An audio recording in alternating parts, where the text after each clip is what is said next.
Qadir Al-Jailani. Syekhul Al-Fatihah. Ar-Rahmanir-Rahim Maliki Yaumiddin.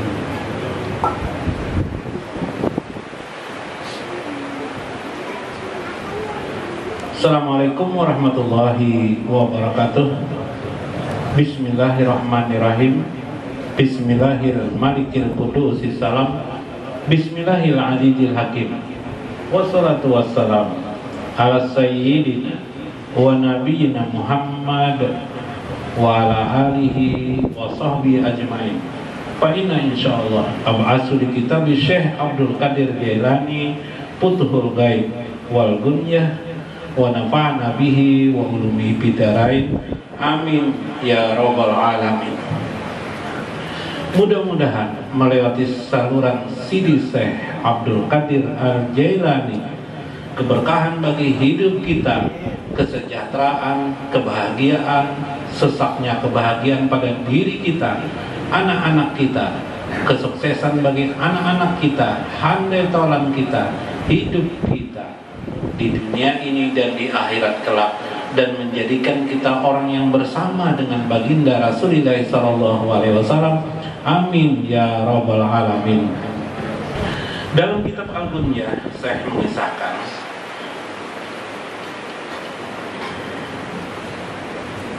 minggu kemarin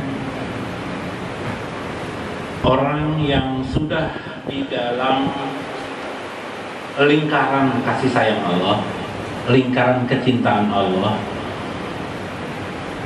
itu pastilah mereka akan timbul ingin mengerjakan nawafil. Nawafil itu seperti sholat sunat.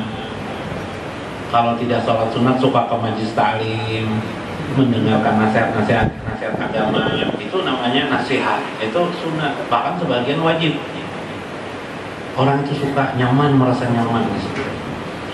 Mukhlisan lillah, dia ikhlas kepada Allah, maka sampailah dia pada pijam, berarti ahbabillah, pada lemparan titik kecintaan Allah Subhanahu wa ta'ala. Masih minggu kemarin. Sekarang fahina ini muradan yusama muradan, orang itu sampailah kepada orang yang dikehendaki Allah.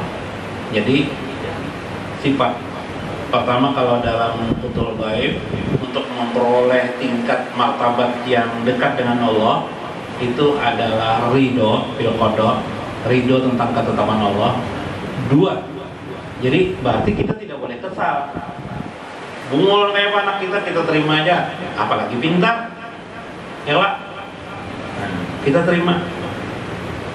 Itu kedua, orang itu masuk ke rangkaian namanya nanti pijam, berarti ahbabillah, kecintaan Allah Subhanahu wa ta'ala.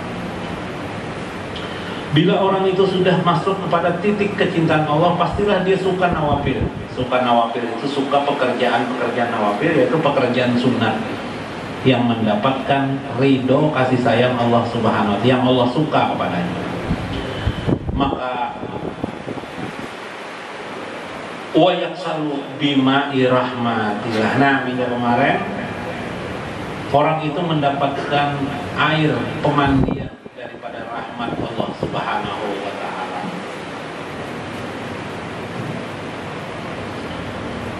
Orang itu menjadi rahmat Allah Subhanahu wa ta'ala. Yang pernah lah mungkin dalam hari-hari itu merasa puas hati, misalnya ada di rumah pian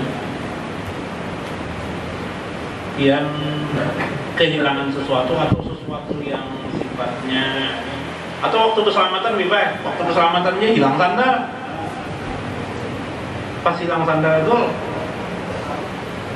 mencari-cari ya, lebih baik atau soalnya ada kawan pakai sandal pun aja, aku ada bawa sandal aja, dua itu bawa sandal aja kawan, pakai mahimongnya hati, tenang nggak tuh? Tenang lah, tenang. Nah itu gambaran kecil, itu namanya yaksilu rahmatallah, atau yang disebut dengan dimandikan yuksalu birahmatillah, dimandikan dengan rahmat Allah. Ada pernah itu lah, kendaraan mogok, kalinya kawan lewat, dihidupi kawan, dimakan kawan, hidup apanya kan supaya diutak atiknya mau hidup, mau mana kita Atau waktu kelelahan pas duit nggak ada, minyaknya kadang waktu jalan pas ada becanya kita lihatin, Pak, teman kita kalinya hawaii lagi. Itu nama yaksilu birah. Kawan sakitan semua, kita ada sakit, alhamdulillah, main momen kita merasa nyaman, kita enak sekali kita merasakan kita, masya Allah. Itulah mandi demi mandi rahmat Allah. Kita dirasakan Allah, asik dan nyaman bersama Allah Subhanahu wa ta'ala. Terima kasih ya Allah. Allah menampakkan kasih sayangnya. Yang hebat lagi, bila melihat penderitaan itu seperti melihat kenikmatan. Yang ini yang susahnya. Bini karena tapi mengas kan lebih baik. Bini, tapi pemelihat kita cantik, subhanallah. Jadi ingat Ando, bila kita melihat bini kita tidak cantik, berarti kita ada penyakit. Nah, jujur lah. Nama apa Jamilah? Jujur. Kenapa ya? Berarti kita suka melihat hal-hal ya yang tidak baik. Wanita-wanita tidak baik. Ada pelacuran di TV. Pelacuran itu kayak apa orang ya? Atau kalaunya di pengantenan tuh apa, bila ada pengantennya beginian, di mana pengantennya seminggu terbawa ke rumah kena tuh bisa cantik lagi di rumah tuh melihat. Atau suka melihat TV, melihat artis yang lebih gaya artis tuh kayak apa di TV tapi macam-macam dia kayak apa gayanya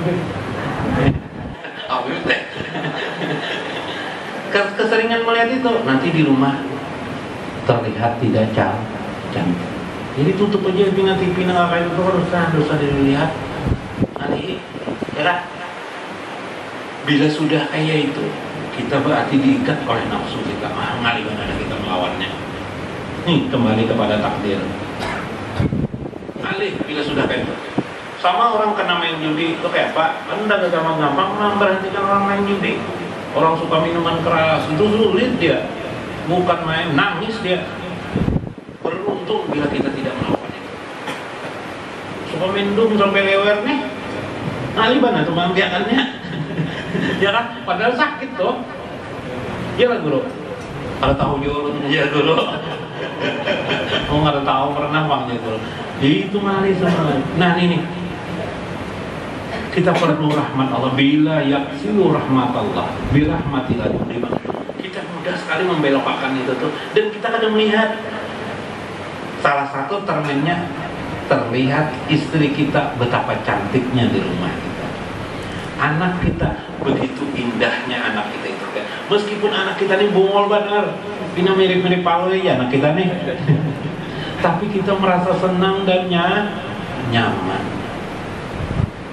Ada kendaraan kita buruk daripada kendaraan orang. Dasar enak kendaraan buruk kita karena ini memang jerih payah kita. Sebaliknya orang-orang yang di hatinya masih belum dalam rahmat Allah, yang terasa indah itu adalah milik orang lain. Ya, ada kisah pepatah istri tetangga apa dia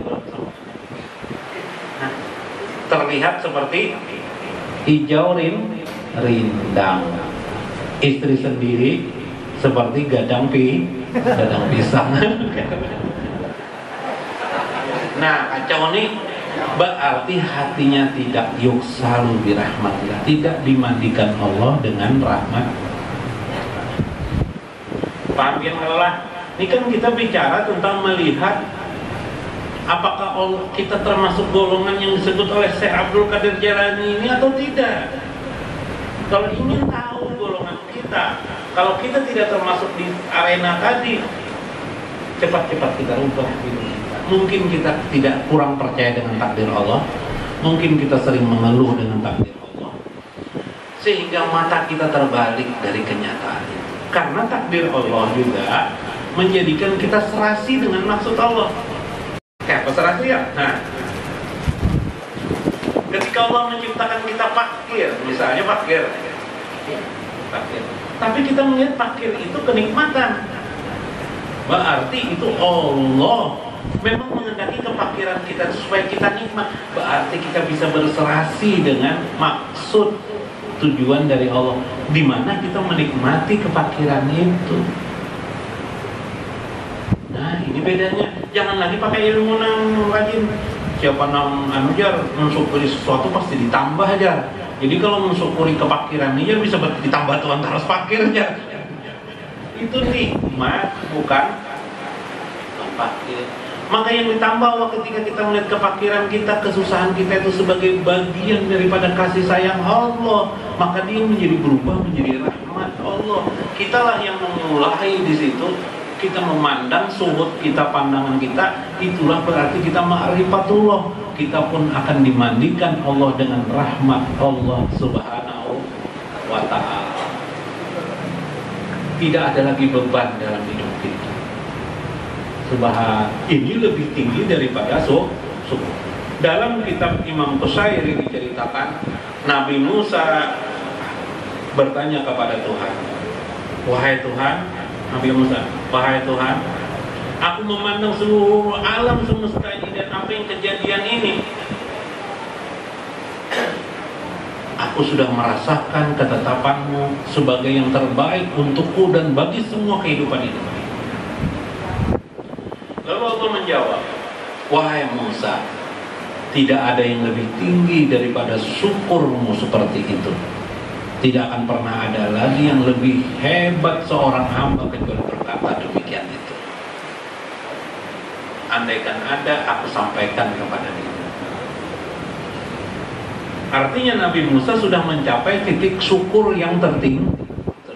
Syukur yang tertinggi itu ialah ridho kepada Allah, ketetapan-ketetapan Allah. Alam semesta ini ketetapan Allah, bahkan terhadap diri kita ketetapan Allah.